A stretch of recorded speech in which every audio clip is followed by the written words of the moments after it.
Vi er en studiegruppe bestående af Ivalo, Rasmus, Nikolaj og Christoffer, og vi vil gerne præsentere vores studiepunkt. De overvejelser, vi har gjort os før vi startede vores forløb, det var, at vi skulle vælge et indholdsområde, og vi har valgt dans og udtryk. Endvidere så har vi valgt, at vi har klassetrinnet 8. til 9. klasse. Vores forløb strækker sig over 5 uger, hvor vi tager udgangspunkt i, at vi har 2 lektioner per uge. De fokuspunkter, som vi har i vores undervisningsforløb, er, at vi vil have særligt fokus på Labens teori om forskellige niveauer og at fylde rummet ud med bevægelse. Det hele skal så ende ud i en summativ evaluering i form af, at de skal bruge den teori og den dans, som de har lært, til at koreografere deres egen dans. De læringsprocesser, som vi har valgt at bruge, det er, at vi lægger særligt fokus i idræt gennem bevægelse. Og det kan man jo også sætte i forhold til folkeskolen, som der lige pt. Har særligt fokus på at have bevægelse i timerne. Endvidere så har vi også særligt fokus på at inddrage om idræt, da eleverne skal have viden om teorien bag Labens bevægelseslære. I beskrivelsen for dans og udtryk i 8. og 9. klasse står der i de forenklede fællesmål det her. De mål, vi har taget udgangspunkt i vores undervisningsforløb, er færdighedsmål, eleven kan beherske komplekse bevægelsesmønstre i koreografier, og som vidensmål, eleven har viden om samspillet mellem bevægelse og musiks tempo, form og karakter samt bevægelsesanalyse i dans. Her ser vi vores udarbejdede undervisningsforløb, som vi har valgt at skematisere under kategorierne tema, læringsmål, aktiviteter og evaluering. Jeg vil nu gå i dybden med uge 1, hvor eleverne bliver præsenteret for emnet moderne dans og Labens teori omkring niveauer i rummet og forflytninger, samt viden om hvilken musik, der egner sig godt til moderne dans. Derudover så kan man også se de læringsmål, vi har valgt for uge 1, og under aktiviteter har vi valgt, at vi starter med opvarmning, armkrog med variation, som vi gerne vil vise her. Her ser vi opvarmningen armkrog med variation. Og en variation kunne være at lave modstand, som her.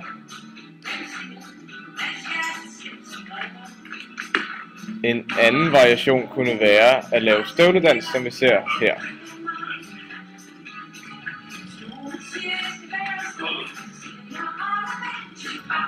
Og det var opvarmningen armkrog med variation. Efter opvarmning fortsætter vi det, vi har valgt at kalde brydbar hjernedans. Brydbar hjernedans har vi valgt, fordi det kan for mange være grænseoverskridende at skulle danse. Så under denne her kategori, der kommer vi ind på nogle forskellige danseleje. Vi starter med kampdans, som vi gerne vil vise her. Kampdansen kan især være god for drenge i klassen, da den har, som det ses, kampsportagtige effekter og bevægelser.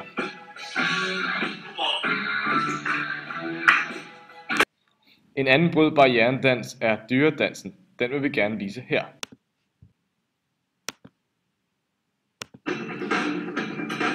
Læreren kan selv bestemme, hvor mange dyr, der skal være repræsenteret i denne dans. Det vigtigste er bare, at hver dyr er repræsenteret ved dyrets bevægelse i cirklen hele tiden. Her har vi valgt dyrene en ørn og et egern.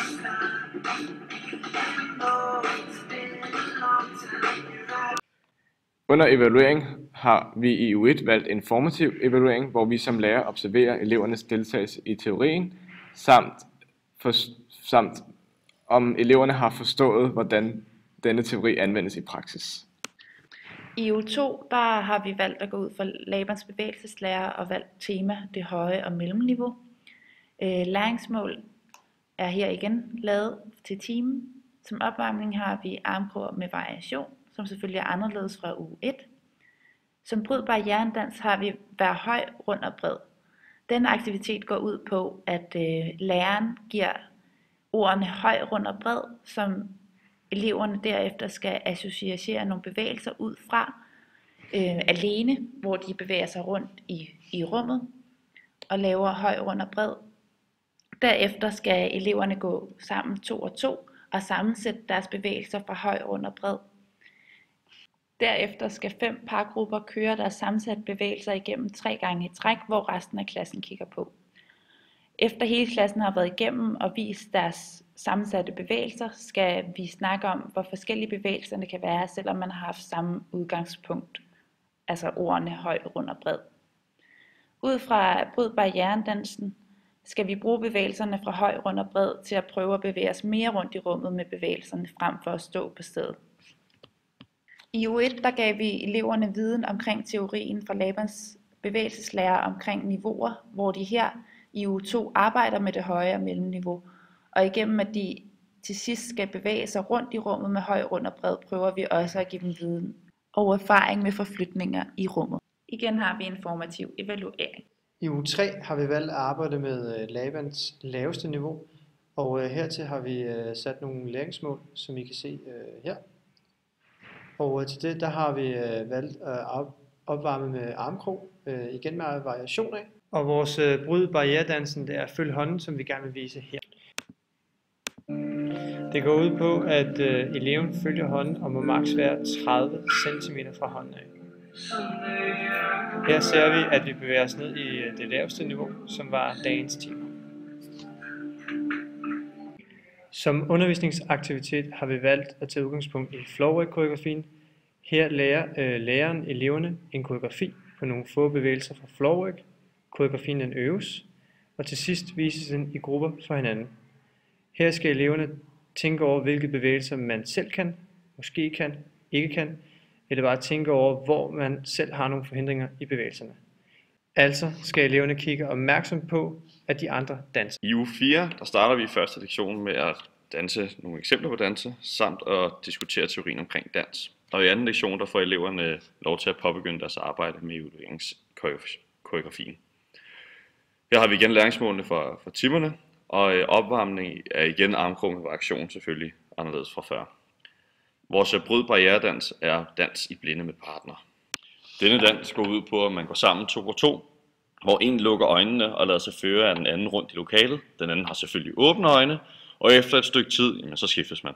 Efter opvarmning og bryd barrieredansen, så lærer læreren eleverne 2 korte koreografier, hvorefter at lærer elever ligesom diskuterer teori på dansen. I anden lektion der udleverer læreren evalueringsopgaven til eleverne, så de kan påbegynde at arbejde med evalueringskoreografien. I uge 5 der vises koreografien, og her er vores læringsmål for uge 5. Vi starter igen med opvarmning, og herefter så vises så alle koreografierne. Til forskel fra de andre uger, så har vi summativ evaluering her, hvor lærer og elever giver feedback på hinanden.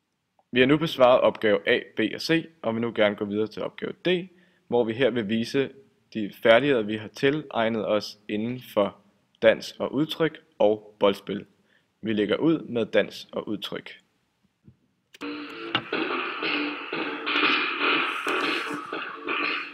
Her bevæger vi os i det høje og i det mellemniveau.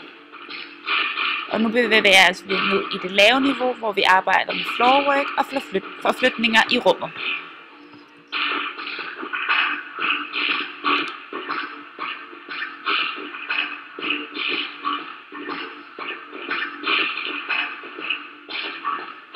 Her går vi så helt ned i det lave niveau og arbejder med floorwork i moderne dansen.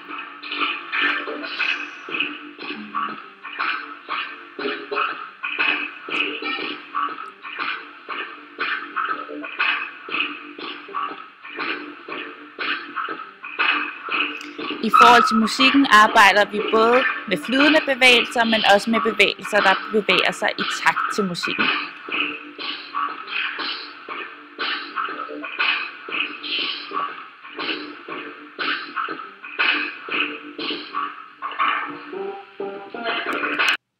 Vi går nu videre til boldspil, hvor vi har valgt at sætte fokus på tæmninger i form af bryst og lår. Og hvis man skal tæmme bolden med et bryst, så er det vigtigt, at man skyder brystet lidt frem, når bolden kommer imod dig, og giver den et lille puff, så den lander ned for dine fødder. Det samme med låret, hvis den kommer til dit lår, så spænder du lidt låret og dirigerer den i den retning, du vil have bolden hen. Ja, meget bedre. Det var bedre. Altså til højre? Ja. Jeps. Jamen, jeg tror, du slår det. Nej, jeg prøver at sige, hvordan jeg Ja. meget bedre. Yes, og så til benet.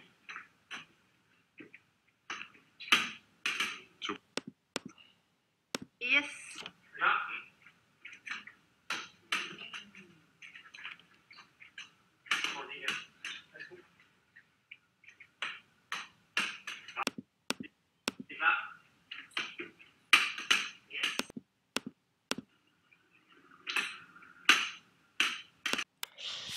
Videre i opgave D vil vi her gerne skitsere nogle mål, som vi gerne vil nå at lære inden eksamen.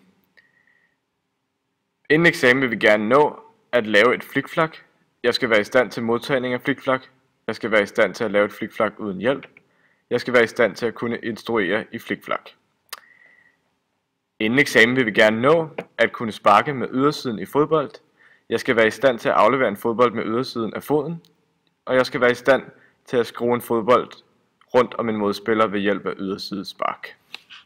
Forud for forløbet i forhold til læringsprocesser er, at vi skal lære om teknikken i flikflak og omsætte det til i idræt ved at udøve de teoretiske flikflak-processer og på den måde opnå færdigheder til at kunne lave et flikflak. Og generelt for vores forløb, så vil vi altid huske en grundig opvarmning, da redskabsgymnastik er ret hårdt program. Vi har valgt at tage udgangspunkt i øvelser fra redskabsgymnastiksbogen. Den første er bevægelsesbaning. Den giver øveren mulighed for at fokusere på den spændte svarede kropsposition. Den næste øvelse, vi tager fat i, det er helhed med hjælp til afsætningsposition, og den giver udøveren mulighed for at blive bevidst om afsætpositionen ved at falde langsomt bagud. Den her øvelse er med hjælpere. Benafsæt. Øvelsen her øver et eksplosivt benafsæt bagud og opad, uden at knæene går ud over fødderne. Dette hjælper hjælperen med at kontrollere ved at holde på knæene. Evalueringen vil både være formativ og summativ, og den formative vil være, at man skal kunne hjælpe de andre med øvelserne hele vejen igennem, og den summative vil være, at efter endt forløb selv skulle være i stand til at kunne udøve en flikflak uden hjælp. Nu går vi videre til færdigheden ydersidespark, og tanker forud for forløbet er, at læreprocesserne er at teknikken til ydersidesparket, og dette skal vi omsætte til i-idræt ved at udøve de teoretiske processer og på den måde opnå færdigheden for at kunne lave et ydersidespark. Her er det selvfølgelig også vigtigt, at opvarmning indgår. I den første øvelse skal man lære at ramme bold med ydersiden på kort afstand, således at man lærer at kontrollere skuddets retning. I øvelse nummer 2 skal vi nu lære at ramme bolden korrekt. Vi skal lære at kontrollere ydersidesparket på længere afstand end før. Det er stadig det samme fokus, som det var i sidste øvelse. Øvelse nummer 3 bliver lidt mere funktionel, da vi har sat en modstander på, som vi kan se her ved vesten, der ligger her, som er markeret med, som er grøn. Her skal man lære at ramme bolden, så den skruer udenom modstanderen, vesten, og vores medspiller stadig modtager bolden nemt.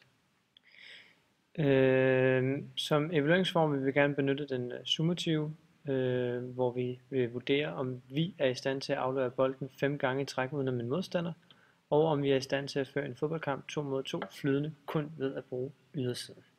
Og i hvert fald ikke mig.